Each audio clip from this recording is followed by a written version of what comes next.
கதை கேளு எபிசோட் 19. ஒரு குட்டி கிராமத்துல ரவி என்ற ஒருத்தர் இருந்தாரு. அவர் வீட்டுக்கு முன்னாடி ஒரு நாய் வந்துச்சு. அதை பார்த்தோன்னே ரவிக்கு ரொம்ப பாவமா இருந்துச்சு. சரின்னு சொல்லிட்டு சாப்பாடு கொடுத்தாரு. அந்த நாயும் சாப்பிட்டு ரொம்ப ஹாப்பியா போயிருச்சு. அப்புறம் கொஞ்ச நாள் கழிச்சு மறுபடியும் அந்த நாய் வந்துச்சு. அவரும் சாப்பாடு கொடுத்தாரு. இதே மாதிரி இந்த நாய் திரும்ப திரும்ப அடிக்கடி வந்துகிட்டே இருந்தது. ரவியும் சாப்பாடு கொடுத்துக்கிட்டே இருந்தாரு.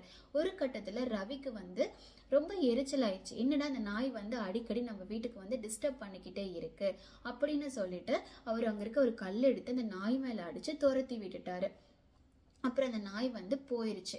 அப்புறம் கொஞ்ச நாள் கழிச்சு அவங்க ரவியோட பையன் அவங்க வீட்டுக்கு முன்னாடி விளையாண்டுட்டு இருக்கும் போது அங்க ஒருத்தன் பைக்ல ரவியோட பையன் மேலேயே விடுறதுக்கு வந்துட்டான். அதை பார்த்துட்டு இருந்த நாய் வண்டிக்கு முன்னாடி ஜம்ப் பண்ணி அந்த பையனை காப்பாத்திருச்சு. அதை பார்த்தன ரவிக்கு ரொம்ப ஷாக் ஆயிடுச்சு. அவர் ரொம்ப அழுதுட்டாரு. ஏன்னா நம்ம நாயை அடிச்சு துரத்தணும், ஆனா அந்த நாய் நமக்கு எவ்வளவு ஒரு பெரிய ஹெல்ப் பண்ணிருக்கு, நம்ம மேல எவ்வளோ அன்பு இருந்தா இந்த மாதிரி ஹெல்ப் பண்ணிருக்கோம் அப்படின்னு சொல்லி ரியலைஸ் பண்ணிட்டு அதுக்கப்புறம் நாயும் ரவியும் ரொம்ப ஃப்ரெண்ட் ஆயிட்டாங்க.